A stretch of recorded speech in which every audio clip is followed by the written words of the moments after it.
Thank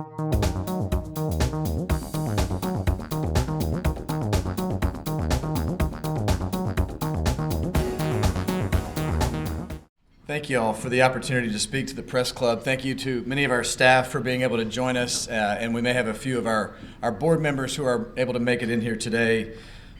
Today I want to ask you a couple of simple questions to get us started for the Baton Rouge area. Why not us, and why not now?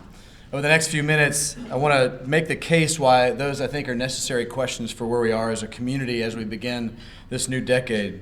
As Lanny will appreciate, there were many wry jokes made in editorial columns over the holidays about Governor Mike Foster's old Vision 2020 document, an economic development master plan. The fact that this old plan is still referenced at all, to me, is actually pretty telling. 2020 was and is a poignant moment for our state, for our community, telling me that we hunger for long-range thinking, long-range visions, and for big changes to a state that we think is so deserving and so needing of better outcomes. This year is a moment, I think, to ask ourselves how we're doing and where we're heading. I think also that 2020 represents a bit of a momentous fork in the road for who we are as a region. In one direction is a precipice, and the other direction is really a steep staircase, and we as a community have some hard choices to make about where we're going. The Baton Rouge Area Chamber works hard every day to lead the work of economic development in the 9-parish region, seeking to be the best we can be at leading economic development for this community, pushing the forefront to try to grow and diversify the region's economy, to cultivate the region's talent, to transform this region's quality of life, and to elevate this region's external image. Dreaming of becoming a great city, a great destination for business and employable talent, however, is not enough. We believe in the undeniable value of vision and strategy, of execution and hard work, and stewardship of our resources. The business community, we think, plays a vital role in shaping the quality of life for this community, opportunities for our residents, improving education outcomes, and making sure we are perpetual players in the Gulf South economy. Those, of course, are high-minded values, but our region's efforts in the past have often shown the impact of apathy, of bad decisions, of stagnation, of divisiveness. At the same time, though, we've seen example after example where our community has been able to make improvements through the raw force of individual and collective leadership, by elected leaders, but more often than not, by average citizens, unelected, who also have been able to drive powerful change. So again, we ask the question, why not us, and why not now? As this decade begins, it's surprising to note how many important things actually are in flux this calendar year for Baton Rouge and for the state of Louisiana. Just listen here for a moment to the list of things that will occur to change our future over the next year. This year we will see in this parish a mayor president's office on the ballot, the metro council districts of this community, and the district attorney's office all up for election. 5 of the metro council seats in our community, in fact, are term limited. 1 member has just been appointed who is new, someone who just joined last week, and one of them might actually run for mayor president, meaning potentially that 50% of the metro council in 2021 will be new faces. At the same time, Baton Rouge's planning and zoning director, in fact, has announced a departure earlier this year, raising the potential for change again in how we design the livability and the resiliency of this community. In Ascension Parish, a new parish president has recently taken office and will have to grapple with the double-edged sword of swelling population and a stellar school system that attracts new residents. What will the face and dynamics of regional leadership look like in 2021?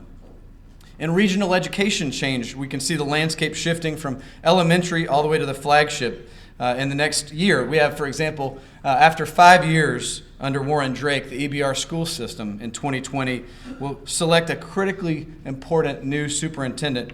The district has made gains, but it still is actually in quite a rapid state of flux and transition.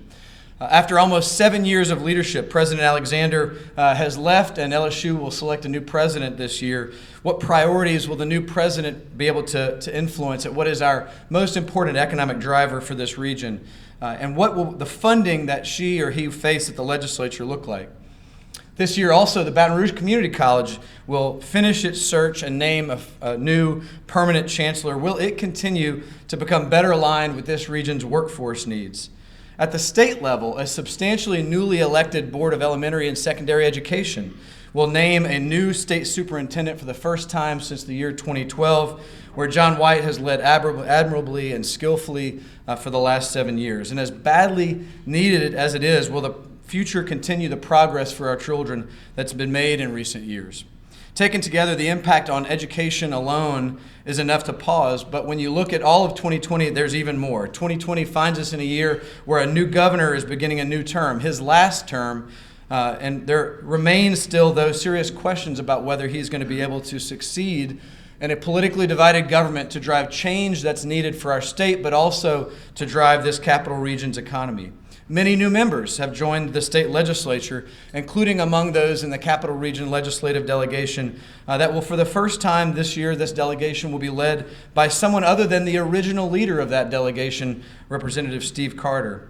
And these new members are going to be facing hard challenges that they'll have to tackle in this year's special session and over the course of their 4-year period in office at least. Issues like the worst funded transportation budget in America, education issues, an overly complicated tax code, a bloated constitution, and our messy state legal system.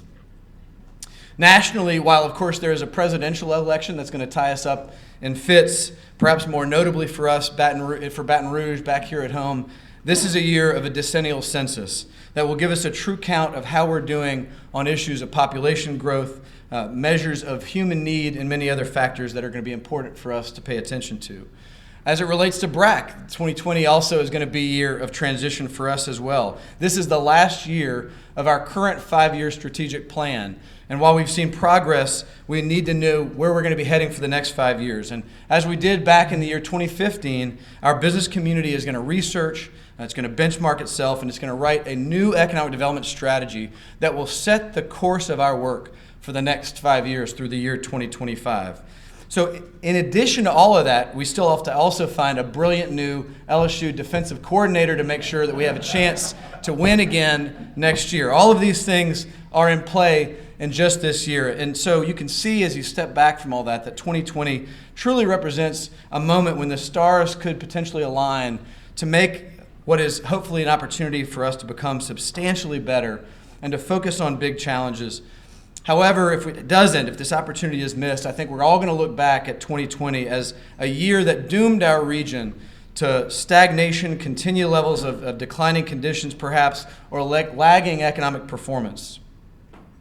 A few weeks ago, our team helped us put together an economic outlook for this region.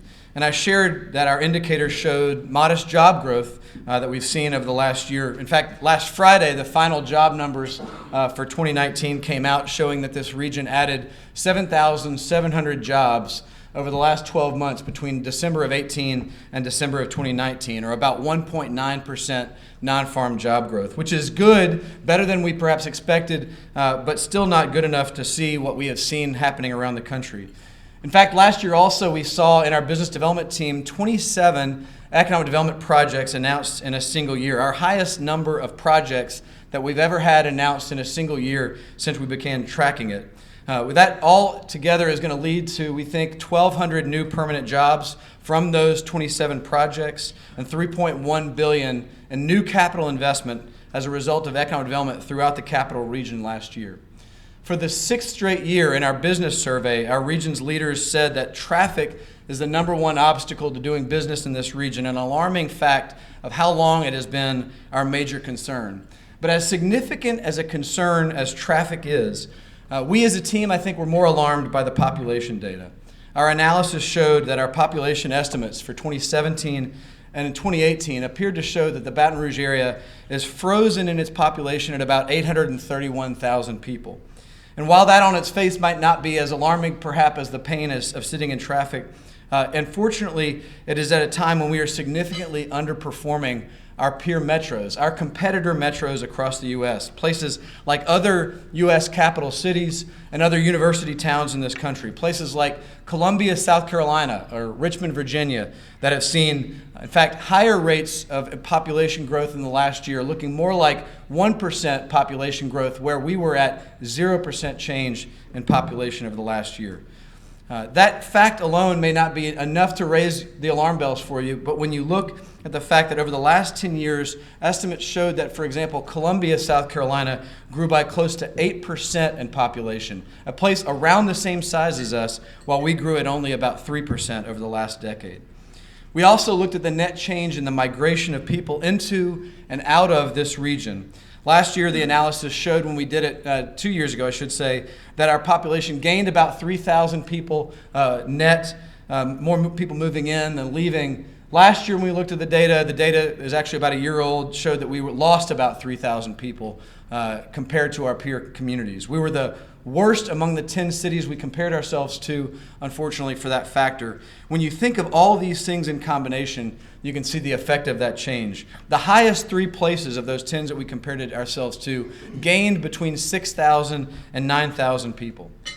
I tell you all that to make this observation. I think when we talk about traffic as our number one obstacle to doing business, we are not necessarily perhaps seeing what is perhaps a more significant obstacle. Now, traffic is definitely an impediment, and it remains our number one advocacy priority because it must be. But I would say that the visible and tangible problem of congestion may be actually less important than the invisible and perhaps intangible problem of human capital. University economic experts, think tank book authors, site selection consultants, they almost all uniformly agree that economic progress today is linked first and foremost to what they all call access to talent. So as concerned as we feel about traffic, it's possible, I think, that we need to see the issue of talent as our greatest challenge to economic development, as well as our, if you think about it, the greatest long-term obstacle to doing business in the capital region. It also underscores again why 2020 is such an important year, the census year, because it's going to tell us as a region for Baton Rouge a fresh analysis of our population and how we're doing compared to our peers. Now, this isn't new ground for us necessarily to cover. Obviously, it's been in our strategic plan over the last 4 years. It's goal 2 of the 4 big goals that we've been focused on. However, this recent information, I think, presents it in new and concerning ways that we all as residents of this region have to be paying attention to. Now, it shouldn't come as a surprise that we don't get necessarily consumed by pessimism about the data or stuck on the negativity of the issue. We are realists about where we are as a community and optimists that we can make a difference about it once we pay attention to the fact of it, because we can see the impact of individual leadership and the collective action of others to make a difference. And I would actually point to BRAC's work over the last 4 years as an example. 4 years ago, we named some of those great challenges that we need to make improvements on over these coming 4 years. And the outcome of these initiatives we've pushed for since 2016, I think, are important to point out. We've been able to see critical steps forward that we think will lead to sea changes for these issues in the future. Since we began that work, we spoke about the need to market the Baton Rouge area to target industry sectors. And since pushing on that work, we've seen 53 economic development projects announced since 2016, worth 3,400 new direct permanent jobs, 172 million in new annual payroll, and $5 billion in capital investment from those projects in this region. The Baton Rouge Health District and the construction of the water campus have come fully to fruition, with hundreds of millions invested over the last 5 years into the development of each to help us diversify the economy. 5 years ago, we spoke about also the need for an improved quality of life, and now we can stand here today and we can see that the I-10 bottleneck, which we called out as a priority, has seen resources devoted to its solution.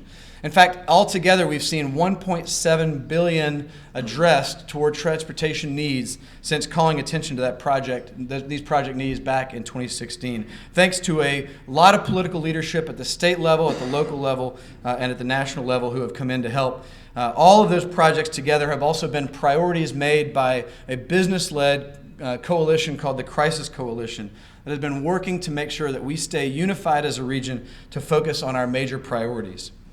We also know that education choice has been a major issue to define our quality of life too, and obviously we put a high priority on education issues, especially to try to focus on new school choices to make sure that our kids and our families have choices and options in this community. And since 2016, we've seen 14 new school choices introduced in this community to help us become more competitive. And not just charters, both traditionals and public charter schools alike have been added to the mix. In fact, late last year, our latest public education report card cited the real progress being made to improve public education in East Baton Rouge and across the 9-parish area. Now, as a result of all this, we know that the quality and the reputation of actually the charters that have been introduced in Baton Rouge, schools like Basis, like Idea Schools, like collegiate academies, have actually brought a reputation to Baton Rouge that now national education leaders are citing Baton Rouge as one of the 5 best places in America for educational transformation, which is really exciting to be able to step back and think about compared to perhaps where we were 5 years ago.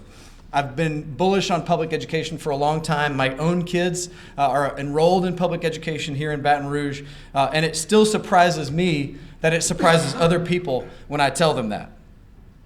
We've also called for more intentional leadership to address what are some deplorable conditions due to weeds, litter, blight, and what has been just a mediocrity of quality of place.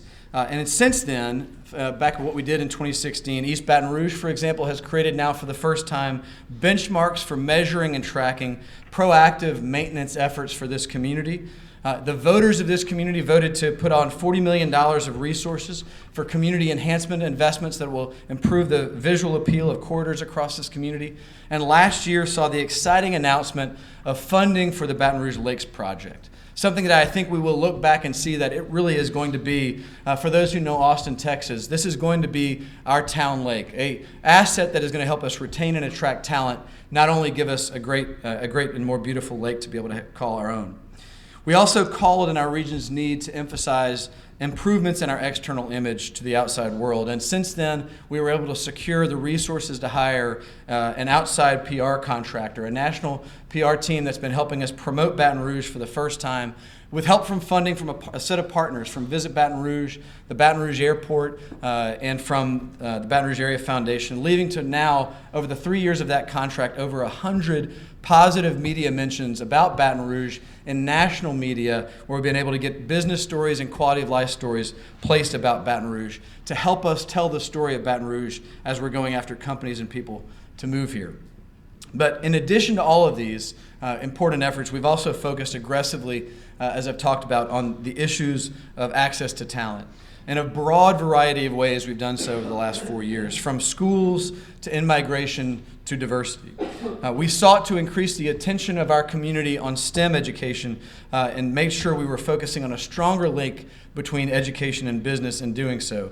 BRAC wrote its first education credential during this period of time, and now 13,000 high school students across Louisiana and in this region have taken what's called BRAC's Jumpstart Micro-Enterprise Credential. We've hosted now over 100 teachers and principals and guidance counselors in a summer fellowship to help them experience the needs of businesses firsthand. We've also directly helped companies to recruit from outside of the Baton Rouge area that talent that they're looking to have help come to their jobs that are here in the Baton Rouge area, assisting now over 500 executive talent relocations with tours of the capital region. We've also led on issues of importance to us for talent related to diversity and inclusion as a part of trying to improve our region's access to talent. In doing so, we launched what is our first ever diversity in business event. We've hosted it now 4 years in a row. In doing so, we also created what we call our Diversity Star Award to recognize the leading companies who have been leaning in on the issues of diversity. And this past year, we created, with a lot of partners, a business procurement council to help our largest companies in our community identify small minority-owned firms with which to do business. Now, all of these are results that I've been naming are cumulative effort of our work since 2016. I also want to highlight just a handful of things that we said would be important priorities for us for 2019. Last year, standing here, I told you that transportation and blight, these have got to be 2 continued priorities for us to focus on. And as we saw so much progress on other transportation priorities, we said it had to be the Mississippi River Bridge and bypass strategy that was our highest priority for this year. Last year, we saw $5 million allocated through the legislative session toward the engineering and environmental clearances necessary to design it and secure its authorization for the bridge and bypass.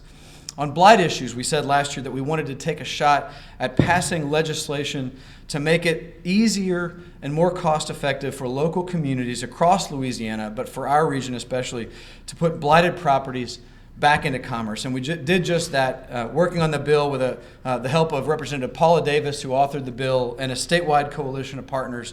We were able to improve the tax sale notice laws for adjudicated properties to make sure that we have the ability to encourage investors to invest in those blighted properties at a tax sale. Now, I know this has been a long list, and what I've mentioned, in fact, you can imagine this isn't even a comprehensive list of the many tactics and efforts that our team, 30 people strong, has been working on over the last 4 years to try to make a difference on those big 4 goals of ours. And we targeted and named several areas of concern when we did it.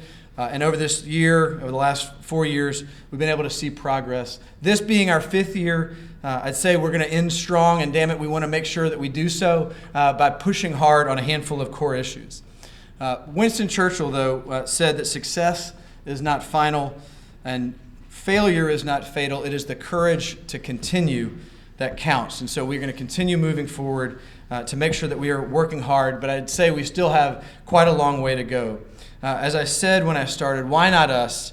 And why not now? How do we keep the best and brightest here? How do we attract more residents to move here? How do we continue working to make public education an asset for this community? Will we continue to lean in and make sure that the upgrades to our infrastructure take place and occur? And so I'd say again, it is the courage to continue that counts.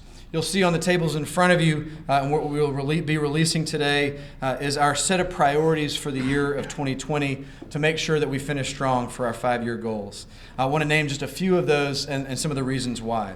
For 2020, we of course intend to continue to push hard on the issues of transportation investment. Why? We know this is a long game. We know that we have it as named as our top obstacle to doing business by our businesses that have completed our business survey. And we know that we've got to stay the course on the Mississippi River Bridge strategy to make sure that it gets completed. We know we also have to identify creative ways to construct and fund these projects and to make sure that the Move BR priorities, the I-10 widening project, those go forward into construction in a timely manner. We also want to make sure that Baton Rouge does a little better job at its own marketing to itself and learning its own key messages about why Baton Rouge is a great place to do business. Why? Well, why would anyone want to move here or invest in a business here if our own businesses, our young professionals, and our community leaders can't tell them why they should? And so that's got to be a priority of ours. It's on us to take pride in Baton Rouge at this moment, to share our positives, to own them, to make sure we can tell the strengths of our community and why we love it as a home. Why, with its unmistakable quirks and its joys, do we continue to make sure this is our finest place to live? There is, of course, we think, plenty of good news. We want to make sure that we celebrate it and get the word out about why others will see us as a unique destination. Now, the beauty of our community as a city and our region continues to be important. This being an election year, I think we need to make sure that we have a call to arms about the appearance of Baton Rouge yet again. Why is that? Well, we know that how we look matters to all of us. Beautiful and thoughtful spaces can elevate the region's pride, but it's also cited as one of the main reasons that we can attract and retain the people in our community. In an election year, again, as we see those priorities getting set forward for our elected officials, we want to make sure that it's a priority for them as they look forward to their next 4 years. We still can observe and feel the burden of apathy that's out there, and so we have to make sure that we're going to push to galvanize the public's concern, the public's sense of urgency, so that every resident feels empowered to demand clean neighborhoods, well-maintained communities for themselves wherever they happen to live. And of course, this year, education issues are prominent. As I said, the selection of a new superintendent this year is a critically important issue for the Baton Rouge business community. The selection of Mr. Drake's replacement is vitally important. We know that it's critical to find an education leader who's going to accelerate the positive work that's been started, but also to make sure that we steer an education system through a community that's going to have quite a lot of financial and structural change in the coming years, including the potential shifts that might come if St. George breaks off a new school district. Finally, we're going to focus on business development issues to make sure we continue to increase our efforts to diversify our economy with transformational projects. Why? Well, we find ourselves at the beginning of 2020 with deal flow for this organization looking quite healthy, a lot of exciting opportunities that are out in front of us, and we know that there is an opportunity yet to do even more. We want those wins to be even more transformational, that they can lead to the diversification of the economy to make sure that we are competing nationally for the jobs that we know that folks want to be moving here for or to stay for.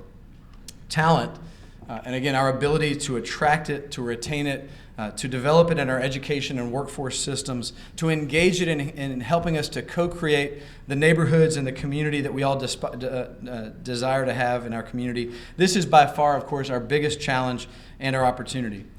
And yet, what a gift we have been given that this is a college town. This past year, as we've said in our economic outlook, our college enrollment in Baton Rouge has surpassed 50,000 students for the first time since 2012. In a country where economic potential, again, is defined by our access to talent, this is our region's greatest market advantage and our greatest driver of economic opportunity for the future. Now, when we think about all of the work that we do around quality of life or around external image, these efforts can all be seen perhaps as a means to an end, really, of attracting and retaining talent. The talent that will drive, or if we're unsuccessful, harm the possibility of jobs for the future of this community. As BRAC, we're going to continue to endeavor to transform our region into a talent-driven, a talent-based, inclusive, and innovative community that breaks the hold of stagnation and apathy.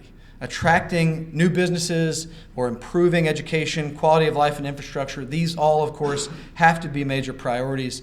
But this decade really provides us with the kinds of opportunities we think that are going to reshape us as a place for decades to come.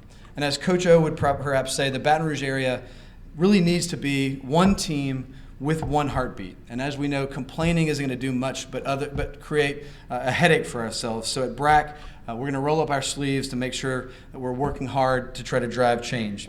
At the end of this decade, we want to be a place where other regions are looking to say, hey, let's go to Baton Rouge and find out what they've been doing. Let's find out how they turned their region around.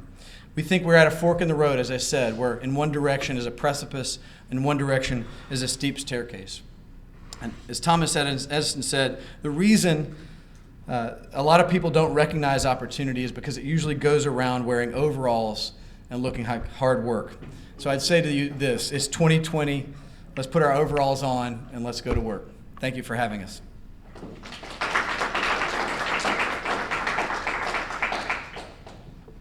We have a moment for questions, I believe.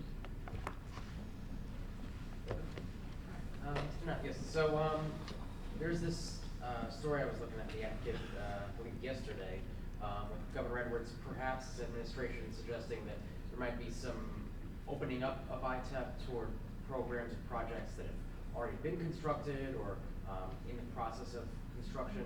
What do you think that would offer toward business? Sure. So the question was the article about the industrial tax exemption program and what if there are potential changes made to it might offer to business.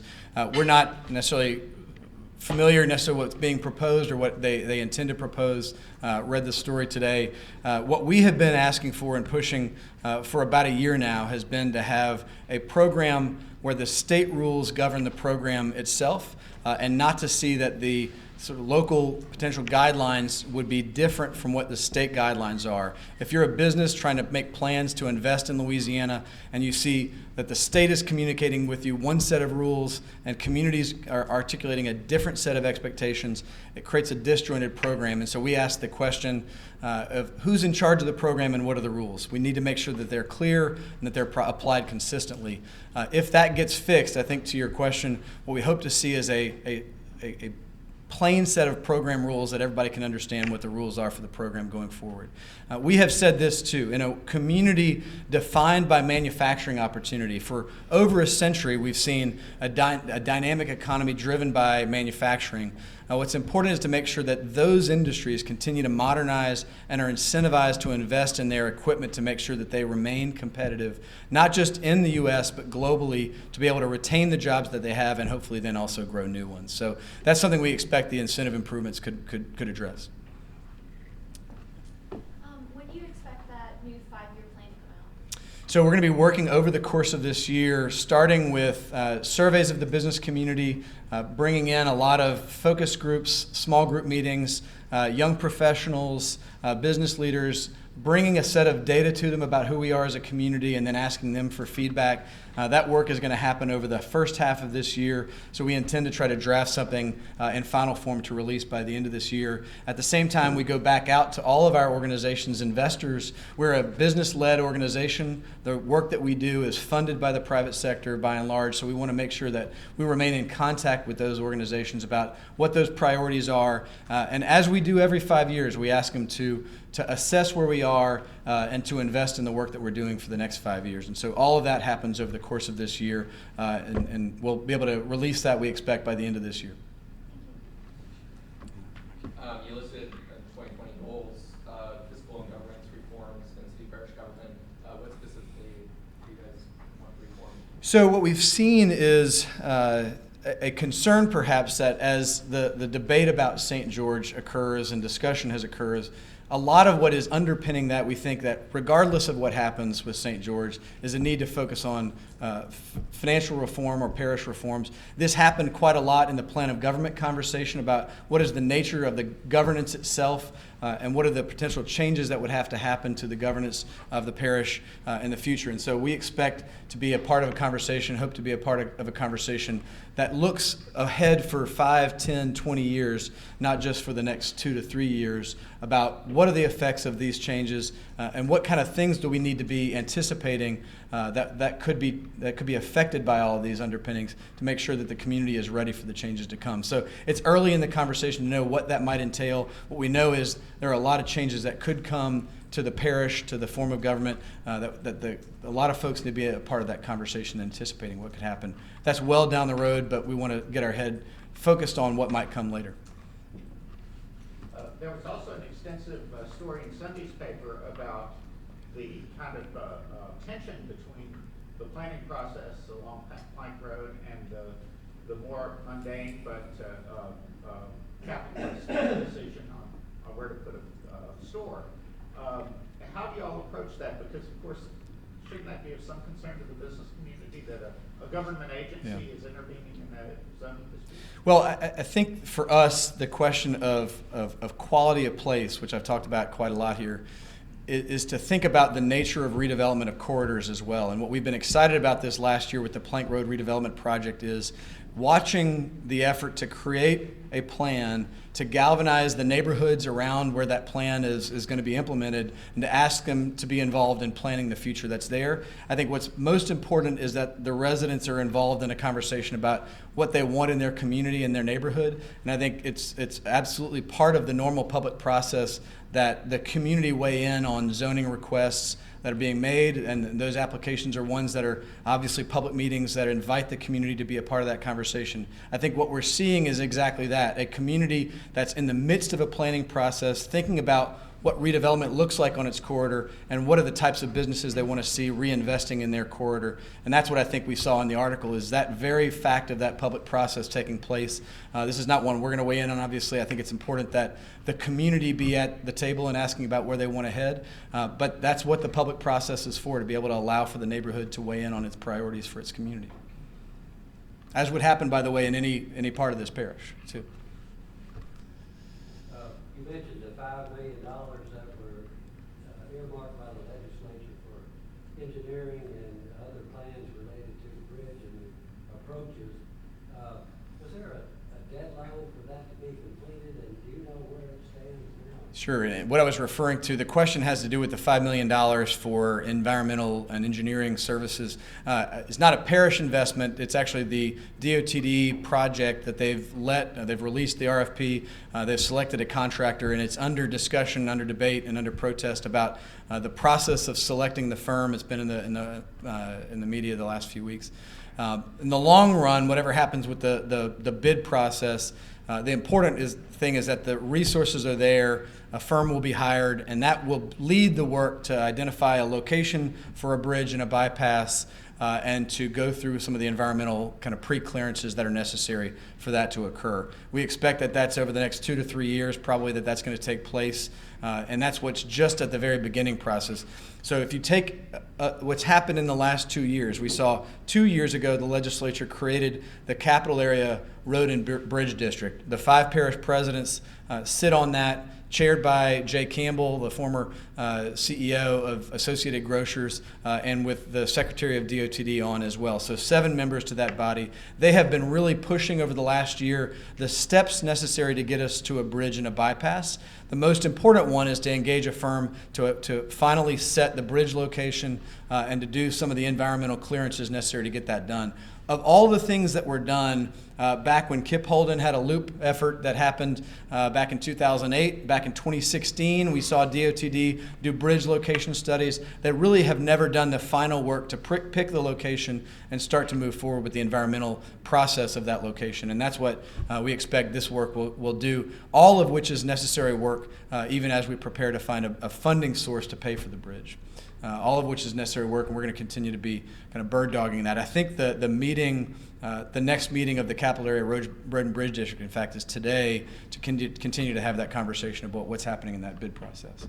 When you go to Dallas, it's unlikely that you go through Shreveport and you go all the way where the 2 interstates interchange. Instead, you're going to bypass almost exclusively. Here we have Baton Rouge, Louisiana. We have a bridge underutilized, Sunshine Bridge, another bridge just slightly up the river, the UEP Long Bridge, both underutilized dramatically. And yet the Chamber of Commerce is pushing the bridge, the expensive approaches, the right-of-ways, the practices, another $5 million diverted.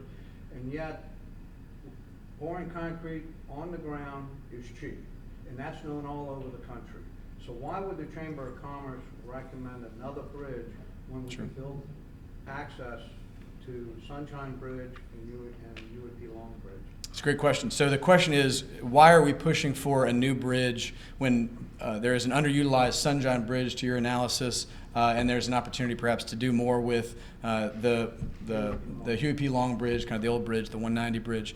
What we've been focused on since 2016 and even before then is allowing engineering experts to deliver to us the best recommendations of what infrastructure is going to best relieve traffic congestion in this region. And back in 2016, Crisis, the coalition that we work with, hired an engineering firm, worked with the Capital Region Planning Commission, and they also engaged experts.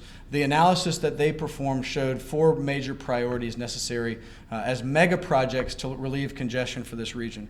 The first is the widening that's underway in Ascension Parish. The second is the widening that's now funded and being pursued for the widening of I-10 from the 10-12 split to the existing bridge. That corridor is one of our most congested. The third that they identified is the need for a new Mississippi River Bridge crossing. And the fourth that they identified is to create a northern bypass utilizing the old 190 bridge in a more comprehensive way. Our sense has been all along that we have to make sure that all 4 of those priorities remain high priorities of ours and that no single project relieves traffic congestion for this region. However, the way that we are built as a community, the gifts that we've been given of having a river in the center of our region are also the greatest challenge. And we know that as a community, we still have far too few river crossings because of the expense that it is to cross that long distance. And so the need to get a crossing by environmental engineers is an undisputed known thing. That we need to make sure there is an additional river crossing near the heart of this community, that the Sunshine Bridge is still too far away for major congestion needs, and that ultimately we do need to have something that utilizes better the 190 bridge. What we've seen, though, is that the new bridge is going to be the thing that's probably the most difficult to tackle and is going to take the longest period of time to get developed. And so it's going to be important to make sure that the resources are identified, the environmental process to do it, the engineering to do it is going to take many years. The longer we wait, the longer until it comes to fruition. We've also done our own polling and surveying, and the business community and the citizens both see that the bridge is something that is an important next step in the development of our community to address congestion. And so when we take the environmental assessments, the engineering design, the forecast by the state, by the Capital Region Planning Commission, and that public polling all together, it all points to the fact that the bridge is the right priority to be emphasizing and focusing on. And so we're dead set focused on that. We also want to see the efforts to move forward on the northern bypass.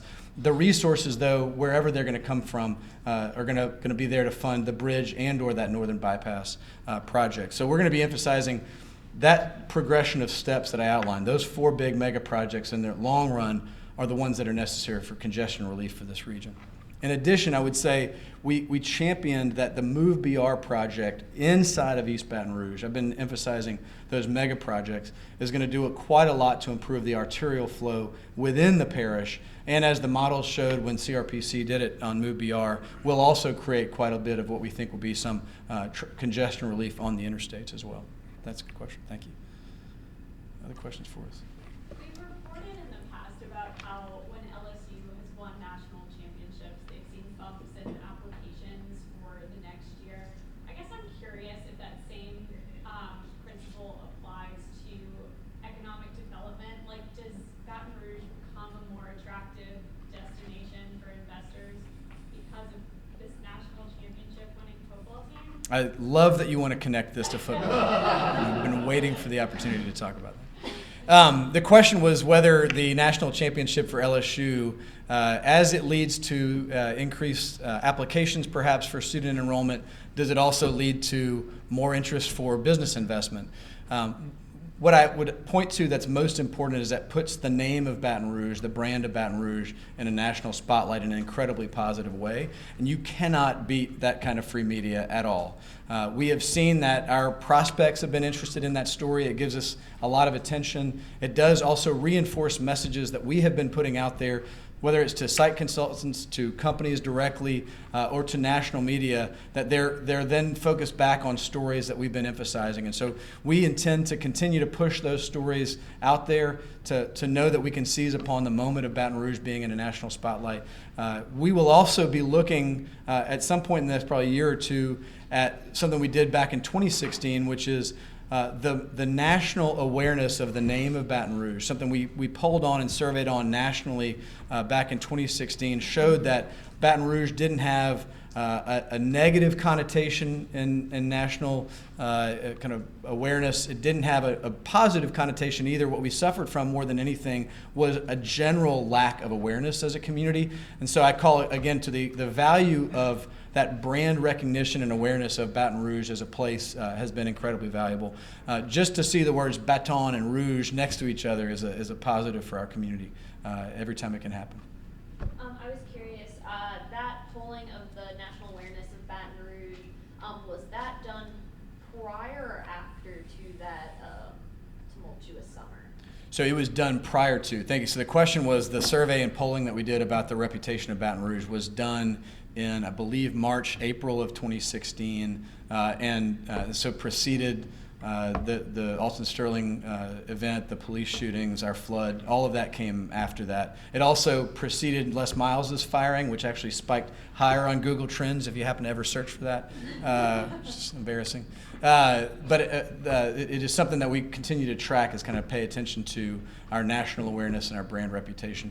That goes back to why we hired DCI, which is a national PR firm, to go out and proactively place stories, not wait for a national football championship, but to actually push those opportunities out there about other things besides just sports or LSU or athletics, to make sure that stories about our restaurant scene, our bar scene, our many great companies that are in this region, about the water campus or about the health district, about many of the incredible research opportunities that are out at LSU. All of those have been things that we've been pitching out to national media and have a very proactive sort of effort to identify stories, to get them out there, and then as we receive requests, to identify things that embody that story.